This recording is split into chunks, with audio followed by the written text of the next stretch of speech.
সুপ্রিয় ভিউয়ার্স, আসসালামু আলাইকুম। আশা করি সবাই ভালো আছেন। পবিত্র মাহে রমজানের শুভেচ্ছা জানিয়ে শুরু করছি আজকের এই ভিডিও। পবিত্র মাহে রমজানকে অপেক্ষা করে পবিত্র মাহে রমজানের উপলক্ষে আপনি আপনার অতীতের গুনাহগুলো মাপ পেতে পারেন।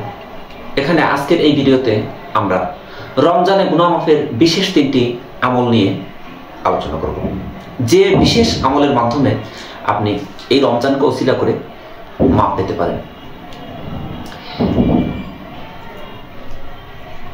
পাপ ক্ষমার সর্বোত্তম মাস হলো রমজান। রমজানের দিনগুলোতে আমরা যদি একান্তই আল্লাহর জন্য রোজা রাখি এবং নিজের দোষ ত্রুটির ক্ষমা চাই, তাহলে আল্লাহ আমাদের ক্ষমা করবেন এবং অতীতের সব গুনাহ ক্ষমা করবেন। আল্লাহ রাব্বুল আলামিন কোরআন মাজিদে ইরশাদ করেন, আর তিনি আল্লাহ তার বান্দাদের তওবা কবুল করেন এবং পাপগুলো ক্ষমা করে দেন। সূরা আশুরা আয়াত 15। আমি আয়াতটি আবারও বলছি। আল্লাহ রাব্বুল আলামিন কোরআন মাজিদে ইরশাদ করেন, আর তিনি আল্লাহ তার বান্দাদের তওবা কবুল করেন এবং পাপগুলো ক্ষমা করে দেন। সূরা আশুরা আয়াত 15।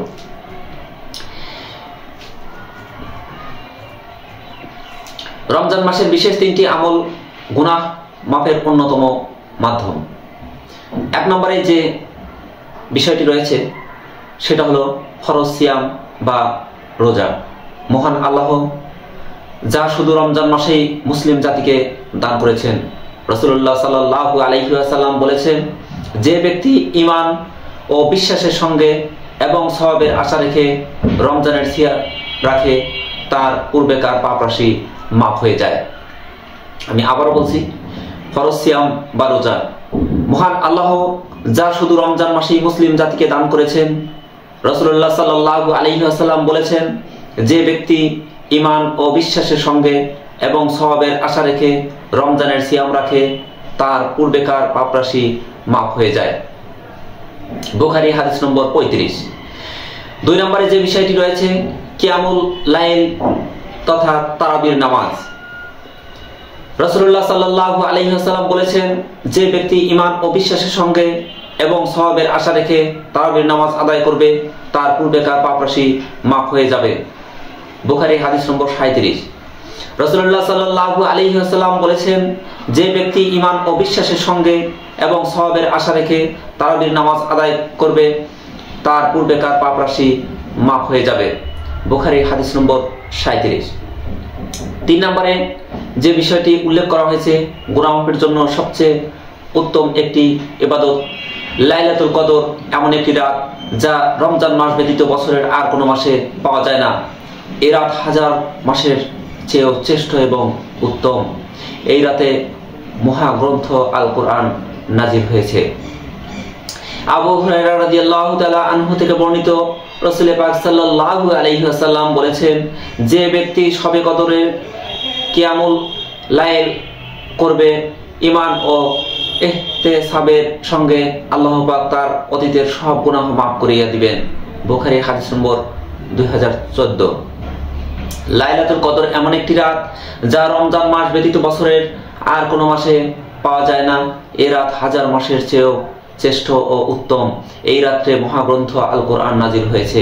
আবু হুরায়রা রাদিয়াল্লাহু তাআলা আনহু থেকে বর্ণিত, রাসূল পাক সাল্লাল্লাহু আলাইহি ওয়াসাল্লাম বলেছেন, যে ব্যক্তি শবে কদরে কিয়ামুল লাইল অর্থাৎ তারাবির নামাজ বা ইবাদত করবে ঈমান ও ইহতিসাবের সঙ্গে, আল্লাহ পাক তার অতীতের সব গুনাহ মাফ করে দেবেন। বুখারী হাদিস নম্বর 2014। পবিত্র রমজানে বিশেষ মুহূর্ত বান্দার দোয়া কবুল হয়, যেমন ইফতারের আগ মুহূর্তে। এই সময়গুলোতে আল্লাহর কাছে বেশি বেশি প্রার্থনা করা এবং অতীতের পাপের জন্য ক্ষমা প্রার্থনা করা আবশ্যক। রাসূল পাক সাল্লাল্লাহু আলাইহি ওয়াসাল্লাম বলেছেন, 3 ব্যক্তির দোয়া ফিরিয়ে দেওয়া হয় না। 1 নম্বরে ন্যায়পরায়ণ শাসক, 2 নম্বর রোজাদার যতক্ষণ না সে ইফতার করে, এবং 3 নম্বর অত্যাচারিত ব্যক্তির দোয়া, যার উপর অত্যাচার করা হয়। এই 3 ব্যক্তির দোয়া আল্লাহ রাব্বুল আলামিন কখনো ফিরিয়ে দেন না। ইবনে মাজাহ হাদিস নম্বর 1752। সুতরাং আমাদের সবার উচিত রমজানে হতভাগা না হয়ে তওবা করে নিজের গুনাহ মাফ করিয়ে নেওয়া এবং অন্যের জন্য বেশি বেশি দোয়া করা। সুপ্রিয় দর্শক বন্ধু, আমরা নিজেরাও বেশি বেশি আমল করি, অন্যকে আমলের জন্য তাগিদ দেই এবং তাদেরকে আহ্বান জানাই। পবিত্র মাহে রমজানকে উপেক্ষা করে পবিত্র মাহে রমজানের বরকতে আমরা যেন সবাই ক্ষমা পেয়ে যাই। আল্লাহ রাব্বুল আলামিন আমাদের তৌফিক এনায়েত করিয়ে দিন। পরবর্তী ভিডিও দেখার নিমন্ত্রণ জানিয়ে বিদায় নিচ্ছি। সবাই ভালো থাকুন, সুস্থ থাকুন, এই প্রত্যাশা নিয়ে সাবস্ক্রাইব করে পাশে থাকুন। আল্লাহ হাফেজ।